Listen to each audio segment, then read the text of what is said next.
Hello and welcome. I am X of Light and this is my channel. And today I'm going to introduce you to the Calgary serial killer. Before we get started, if you would please give this video a thumbs up, I'd greatly appreciate it. And if you are not subscribed, would you please do so? And if you do, please click that bell so you'll be notified when my content goes live. All right. Let's talk about this, shall we? By the summer of 1991, Jennifer Jans was ready for a change. The past few years had been difficult on her, but it hadn't always been that way. Jennifer grew up in Calgary, Alberta, in a loving home. She was active in gymnastics and ballet and track and field. She was kind-hearted and trusting. When she was young, she excelled in school. She was the perfect daughter. Then came the first signs of trouble. When she was in middle school, she failed 7th grade. When she finished 9th grade, she dropped out of school altogether and moved in with various amounts of friends. Most of their time was spent on the streets. Still, Jennifer called home all the time to keep in touch with her parents. Her mother always told her that she was welcome home whenever she wanted. When she was 15 years old, Jennifer spent 2 months at a Christian Bible camp in Texas. The decision was a last-ditch effort by her parents, and it seemed to help her. When she returned in early 1991, she became active in youth groups and she finally found a job. She even enrolled at James Fowler High School for 6 weeks in February. Jennifer's family continued to look for ways to bring her home, as she was still living on the streets. Jennifer's 16th birthday passed. She was still drawn to that life on the streets. Although she continued to wander, by summer it seemed like she was finally ready to change her life and come home. In July of 1991, Jennifer became very sick with a kidney infection and she was hospitalized at Rocky View Hospital. And every night, her family would come visit her. On July 12, 1991, she was released from the hospital and she called her mother. She said she was leaving the hospital and she wanted to come home for supper next week. Jennifer was last seen by a nurse walking out of the emergency room doors. And then there was silence. Her family stopped hearing from her, which was extremely unusual. 1 month later, on August 13th, Jennifer's badly beaten body was discovered in a shallow grave at a construction site along the Trans-Canadian Highway near Valley Ridge Drive, northwest of Calgary. An autopsy determined that she had died from a heavy blow to the chest. Like so many other young women in the Calgary area, Jennifer never had the chance to come home. And her murder was just the start. Rebecca Lynn Boultelier disappeared on February 2nd, 1993, in Calgary, Alberta. Her remains were found on March 11th, 1993, and she was 20 years old. Rebecca Lynn Boultelier was born in Cape Breton, Nova Scotia. When she was just 18 months old, her father died in a car accident. Her mother moved them out to Calgary. Every night, Rebecca's mother tucked her in, and they would talk. Rebecca's childhood was, well, rocky, according to her mother, but they were always very close. Eventually, she began to realize that Rebecca had a secret life. In December of 1991, Rebecca Boultelier became a mother. On February 12, 1993, when Rebecca was 20 years old and her son was just 15 months old, she disappeared. She was last seen in the area of 3rd Avenue and 4th Street Southwest in downtown Calgary, and she was wearing a waist-length black suede jacket with a front zipper and leather waist, which fastened with a brass buckle. A woman who was working on the streets with Rebecca said she might have gotten into a blue car. On March 11, 1993, Rebecca's partially clad remains were discovered in a heavily traveled area east of McKnight Boulevard and 68th Street Northeast, meters from a pile of roof shingles. She had been stabbed to death. Rebecca's jacket, purse, and boots were missing, and they have never been found. Investigators believe that they were kept by her killer. At the start of the investigation, there were several hopeful leads. Investigators collected 3 huge plastic containers of canola seeds from the scene and sent them to the Federal Crime Lab in Edmonton for analysis. Nearby Rebecca's body was a pile of women's clothing. Investigators were eventually able to trace that clothing to a sex worker in the city who stayed in a motel. The woman was reluctant to talk at first, but after a while she told the police about the night she had a, quote, bad date who attacked her inside a blue vehicle.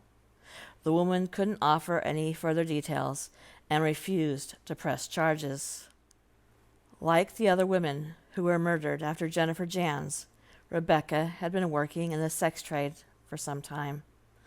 A decade later, the murders of Rebecca and Jennifer were among the first to be linked. The rumors of a serial killer began in the winter of 1987 in Edmonton, Alberta, when the bodies of 3 women were discovered within a span of a few days. In Calgary, the serial killer theory began with the 1991 murder of 16-year-old Jennifer Jans, but hers was not the first. In August 1991, Jennifer Joyce vanished from her group home. In 1986, when she was only 12 years old, Jennifer's mother died in a car accident, and Jennifer became a ward of the province of Alberta. She was well liked at her school. Her teachers told the local papers that she had tremendous potential. Jennifer had recently moved to an independent living facility, but like Jennifer Jans, she was drawn to life on the streets. On October 6, 1991, her body was found in a shallow grave near 77th Street and 13th Street Southwest, approximately 2 kilometers south of where Jennifer Jans was found, and her cause of death has never been released.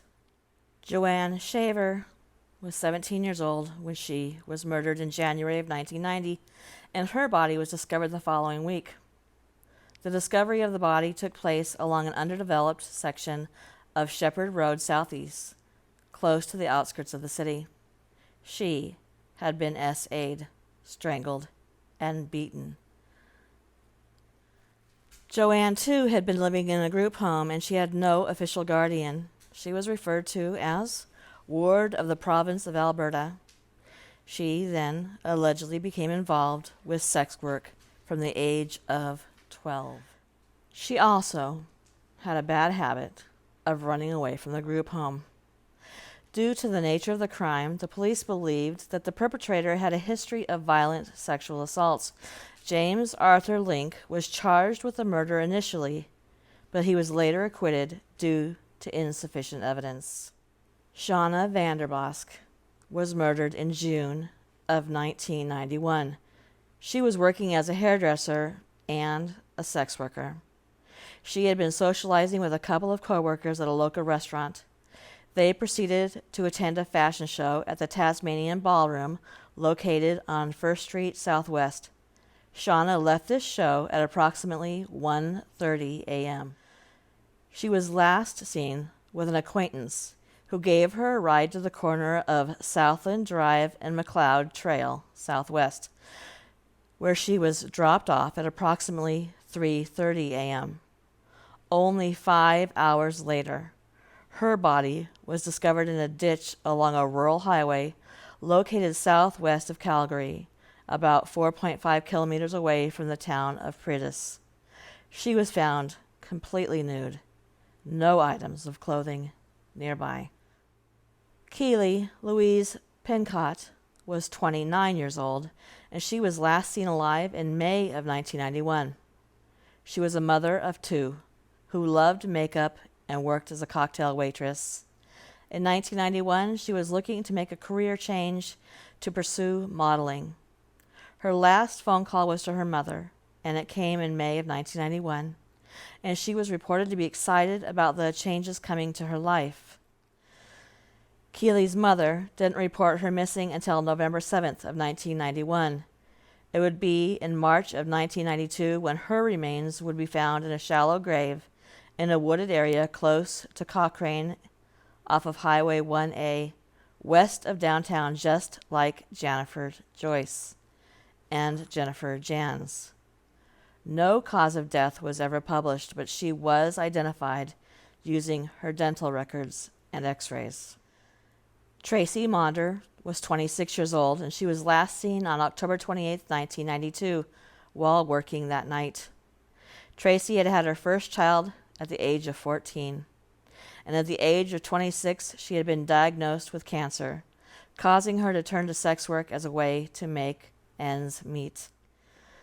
She had been saving her earnings so she could afford a plane ticket for her son. She wanted him to stay with his grandmother while Tracy would be away for treatment. After only 6 months on the street, she disappeared in October of 1992. Her remains were found in an open field on Garden Road Southeast on October 30th. She had been stabbed and beaten to death. She was last seen at the infamous 3rd Avenue stroll near the hotel out of which she worked. Her son waiting for 2 days for his mom to return.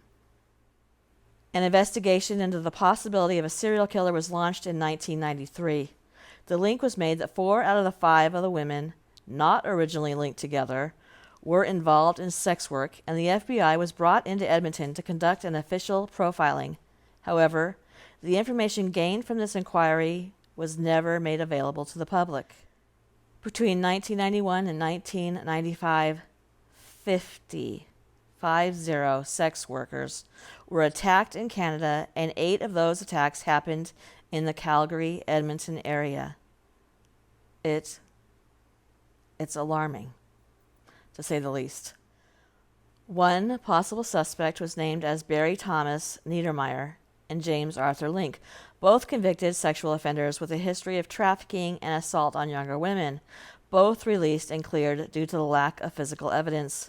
Another theory revolved around a potential human trafficking operation underway in the city, where some women were, quote, disposed of when they posed a threat or became unwilling to continue participating in the sex trades. Although there are many theories, there's no official evidence or news that has been released regarding these cases in quite some time. And it's heartbreaking to think about the pain that these families go through. Most of all, it seems like people just want answers and to take a dangerous offender off the street. All these women were daughters. Some were mothers. And they deserve for their story to be told. In 2003, after examining 82 seemingly similar unsolved cases in Western Canada, the RCMP developed Project CARE, K-A-R-E, to investigate the serial murders and disappearances of, quote, vulnerable persons, focusing on the cases in the Edmonton, Calgary area. A grossly disproportionate number of these cases involved Indigenous women. Nearly all, if not all, of these cases in Calgary remain unsolved. In 1990, Niedermeyer had been convicted of trafficking a 14-year-old girl in British Columbia, who he had met in Calgary. When investigators rescued the girl and finally interviewed her, she was so terrified that she requested the stuffed animal she'd been given and kept for comfort during her captivity. Investigators returned to the hotel room where she'd been kept and retrieved it for her. For this heinous crime, Niedermeyer served just 14 months in jail. In 2000, he was charged with 14 offenses against 7 Vancouver sex trade workers, but no evidence was found to link him to the murders in Calgary. According to the 2011 report by the Sister Watch Project for the Vancouver Police Department and the Women's Memorial March Committee on Missing and Murdered Aboriginal Women in Canada, the murder risk for sex trade workers is approximately 60 to 120 times that of the general female population.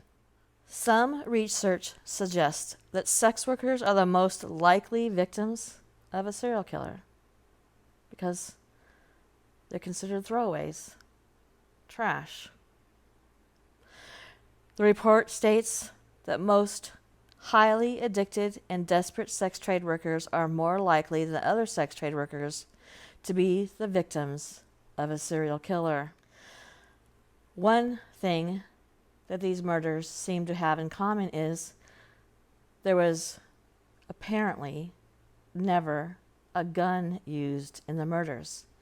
They were always beaten and or stabbed, which usually suggests that the murderer has a particular hatred for women and wants to be up close and personal when he sees them dying.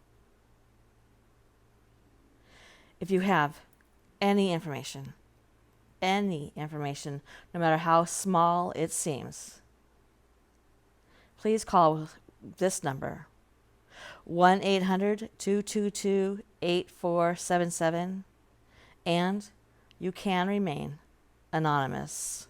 Or you can call the Canadian Human Traffic Hotline, 1-833-900-1010, and that line is open 24 hours a day, 7 days a week. Thank you for coming to my channel, and good night.